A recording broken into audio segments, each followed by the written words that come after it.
Alors, je vous rappelle que tous les candidats et candidates qui nous ont fait parvenir un communiqué de presse pour nous informer qu'ils sollicitaient un mandat aux prochaines élections municipales, eh bien, on leur offrait en même temps une entrevue par rapport à cette annonce. Donc, c'est du temps d'antenne gratuit mis à la disposition de ces gens. Et aujourd'hui, on reçoit Colin Lavergne, qui est candidat dans le district 6. Colin, bonjour. Bonjour, vous allez bien? Merci, et vous? Oui, ça va très bien. On se représente parce que vous vous êtes déjà présenté en politique municipale il n'y a pas si longtemps.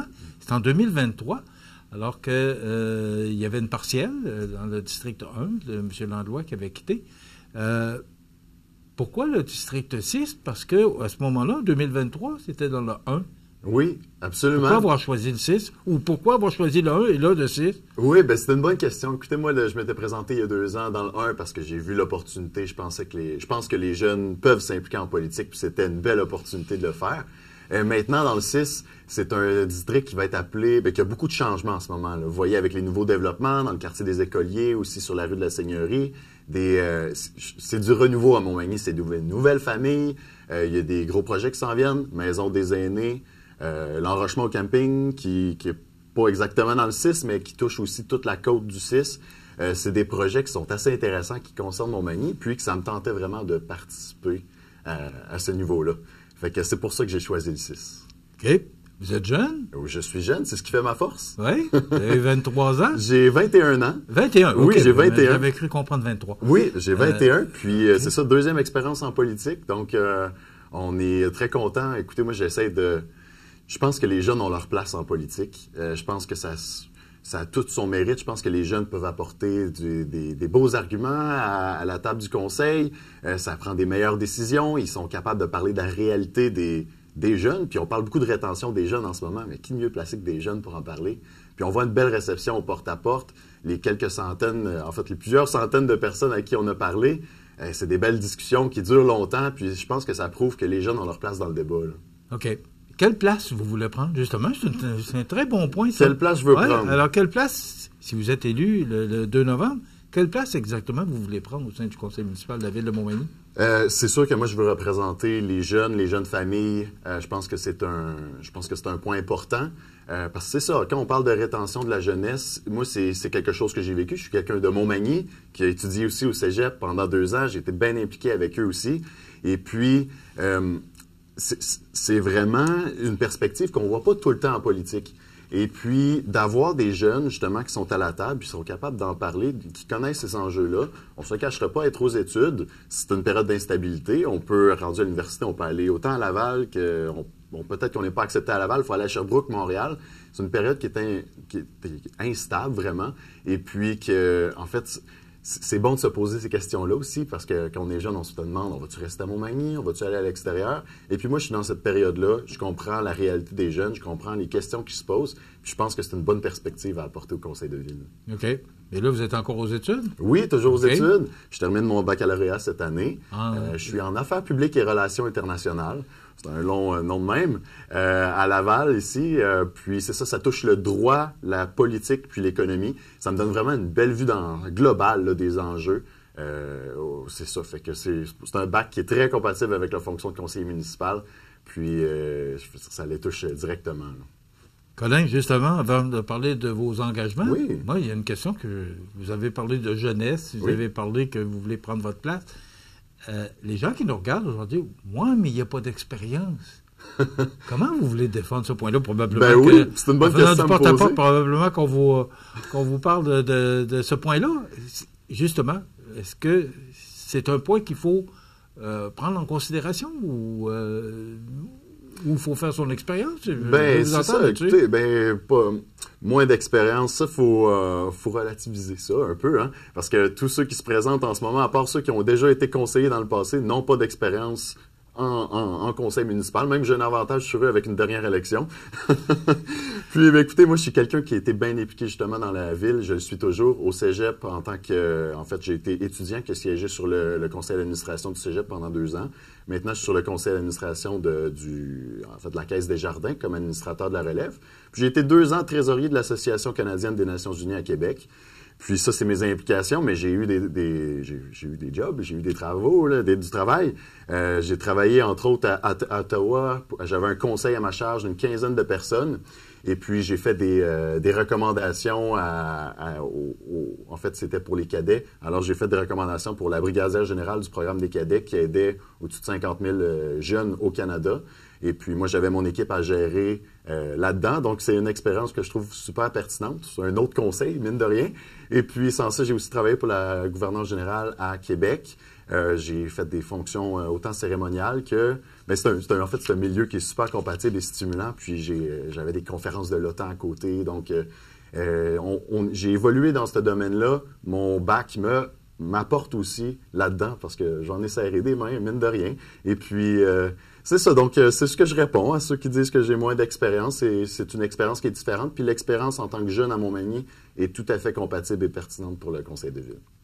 Parlons de vos engagements. Oui. Le premier, placer le développement économique et régional durable au cœur des priorités. Oui. Bien, c'est un gros thème qui est beaucoup englobant. Hein, faut savoir que le développement économique durable, bon, c'est trois choses. C'est l'économie, faut que les projets soient viables à long terme. Il faut que ça respecte l'environnement. Et puis, il faut que ça aille à un côté positif socialement. Si on regarde le complexe socioculturel et sportif qui s'en vient, ben, c'est un projet qui cadre là-dedans. C'est un projet qui va avoir des belles retombées pour autant, en fait, pour tout le monde dans la population. Tout le monde va l'utiliser, ce complexe-là. C'est un projet que je veux appuyer. Il y a d'autres projets aussi qui s'en viennent. Vous en entendez sûrement parler. L'érosion, le projet d'enrochement au camping. Sans ça, la maison des aînés aussi, sur la rue Côté. Ça, c'est des projets que je pense que la municipalité doit supporter. Ça rentre aussi dans mon programme. Vous parlez des enjeux de logement et des migrations. Oui. Écoutez, le logement, c'est une grosse question, ça l'est toujours. C'est une question que j'ai abordée beaucoup dans mes recherches à l'université aussi, que je m'intéresse beaucoup. Et puis là, il y a des nouveaux développements justement qui s'en viennent. Puis en fait, il y en a qui sont déjà en train de se faire construire. Là. Justement, je les ai nommés tantôt, Seigneurie puis le quartier des Écoliers. Mais c'est un quartier, le District 6, avec un potentiel. Si on regarde sur la rue Côté, il y a encore des terrains dans ce coin-là qui seraient ultimement appelés à se développer. Et puis, moi, c'est ça, les questions de logement, c'est des questions qui touchent les jeunes familles, aussi les personnes qui, en fait, tout le monde qui utilise des appartements là, à Montmagny. Et puis, c'est ça. Donc, c'est une question qui m'intéresse beaucoup. Et puis, sans ça, il y a un projet justement de logement qui s'en vient au Cégep. Je ne sais pas si vous en avez entendu parler personnellement. Un projet de résidence étudiante au Cégep qu'on entend parler un peu. Ça fait un bout de temps qu'on entend parler. Quand même, ça fait peut-être 2-3 ans qu'on parle de ce projet de résidence. Mais là... Voilà. Moi, c'est un projet que je pense que la Ville doit absolument appuyer. C'est un projet qui aurait des belles retombées. Si on est capable d'avoir entre 18 et 30 nouveaux étudiants, c'est peut-être assez pour faire un nouveau programme au Cégep, attirer des jeunes, garder des jeunes ici dans nos programmes, les faire travailler dans la région. C'est peut-être aussi, moi, je vois l'opportunité de sonder les entreprises. Qu'est-ce qui vous manque dans les 5 à 10 prochaines années? C'est une belle opportunité. Vous savez, le développement économique que je parle, c'est pas juste les industries. Le développement économique, ça passe par d'autres choses. Là, on a le centre d'achat derrière, on a le campus étudiant, et là, je parle de Louis-Jacques Cazot, le centre de formation professionnelle et le Cégep, qu'on est capable de capitaliser là-dessus. Ça passe par tous ces acteurs-là, parce que même si on a une industrie, si on n'a pas de logement pour nos travailleurs, ça ne nous aide pas. Si ces gens-là ne peuvent pas s'épanouir dans la ville, ils vont aller ailleurs. Fait que ça fait partie du développement économique durable. OK. Mais ça prend des promoteurs, puis ça prend des terrains pour faire des logements. Absolument. Oui. Vous allez les mettre où, les logements? Là, en fait, le logement étudiant, ça, c'est le Cégep, c'est leur projet, là. Mais au niveau du logement pour les gens, pour accueillir, vous parlez d'immigration. Là, il faut accueillir du monde, mais il faut avoir de la place pour les accueillir. Oui, c'est ça. Et c'est le problème partout au Québec, là. C'est qu'on n'a pas de place pour les accueillir. C'est vrai. Le périmètre urbain à Montmagny est saturé. Vous êtes assis sur le siège numéro 6 au conseil municipal le 3 novembre. Vous allez faire quoi pour ces gens-là? Moi, je dirais que mon projet, ce qui est appelé à se développer, justement, c'est la rue Côté. Autant un peu derrière les HLM, puis à côté de la nouvelle résidence pour aînés qu'il va avoir. Et puis, c'est vraiment là que je crois que la ville va être appelée à se développer. Et on aurait un beau quartier avec des nouvelles familles, justement, juste à côté de l'école et du CPE Enfant Bonheur. Bon, vous avez parlé du complexe sportif qui s'en vient rapidement. Là. Oui. Il semblerait que la première pelletée de terre, du moins c'est ce qu'on entend, c'est ce que mes oreilles entendent, ça pourrait être au mois de mars. Encourager l'offre et l'accessibilité d'activités sportives et culturelles. Est-ce que ça passe par le centre, le centre culturel et sportif ou... Je pense que oui. Je pense que ça passe par d'autres choses aussi. Est-ce que vous trouvez qu'il y a assez d'infrastructures pour inciter le sport dans notre région? On va dire jamais assez. Je pense que le sport, on n'en fait jamais assez. C'est vraiment ça le point. Mais le complexe socioculturel et sportif, je pense que ça peut avoir des belles retombées pour tout le monde. Et puis après ça, encourager l'offre. Je parle aussi de... Quand je fais mon porte-à-porte, je parle beaucoup aux gens aussi des clubs. Moi, j'ai fait beaucoup de sport dans ma jeunesse ici à Montmagny, dans l'Aviron, le club de natation. J'ai mani-gym, même dans mon jeune temps, hockey, tout ça. Et puis, il y a quelque chose que j'ai remarqué avec les organisations qui se fait ailleurs, c'est la collaboration entre les organismes. Entre autres, au niveau du coaching. Le coaching ailleurs, en fait, pour être instructeur, pour être coach au Canada, il faut passer par le programme PNCE, Programme national de certification des entraîneurs. Et puis, ça, c'est des formations parfois qui se donnent en présence, parfois à distance, mais c'est une formation qui permet de former la relève des coachs. Et puis, ben, ça pourrait être le fun que les organismes soient ensemble puis fassent inviter un instructeur pour former des jeunes plus âgés à Montmagny qui sont plus expérimentés dans le club puis qui sont capables de prendre la relève de coaching ou d'appuyer le coaching et puis de rester à Montmagny pour faire vivre ce sport-là. Fait que ça, c'est un point que je pense qui serait intéressant, la synergie entre les clubs. On a des clubs de course, on a des clubs d'athlétisme. On est capable de réaliser des courses ensemble, on est capable de travailler, on a la même clientèle de gens, on a les mêmes objectifs au final, que les gens bougent. Fait que je pense qu'il y a de quoi de bien à faire avec ça.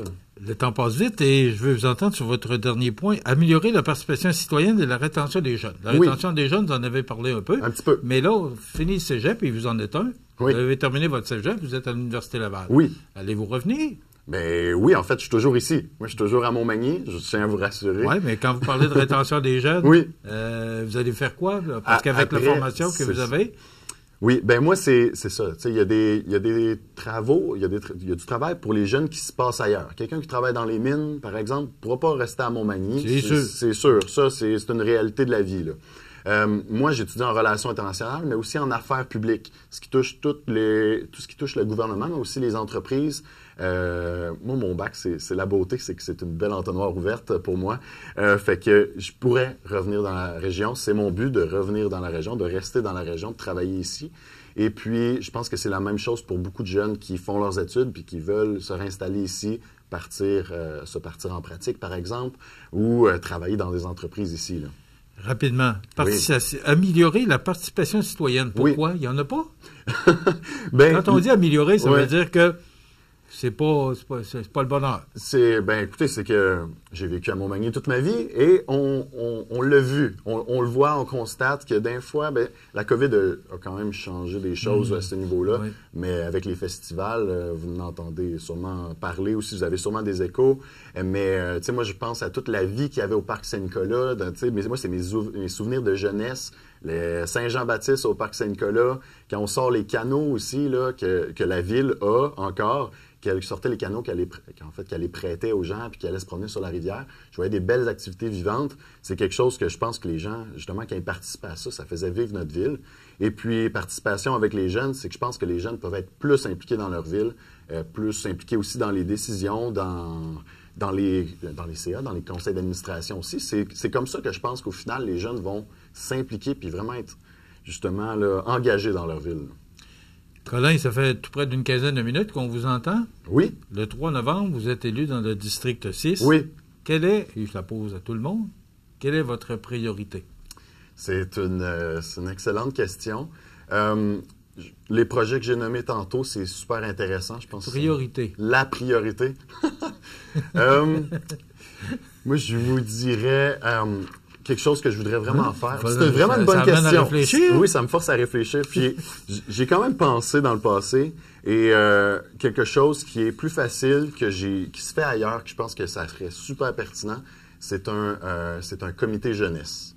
Un comité jeunesse qui est appelé à prendre la place avec la ville, de s'impliquer avec nous donner le pouls de qu'est-ce qui se passe à Montmagny dans les écoles professionnelles, Cégep, Louis-Jacques Cazot, et puis que ces gens-là vont être appelés à s'impliquer avec nous au sein du conseil de, pas au sein du conseil de ville, mais en périphérie.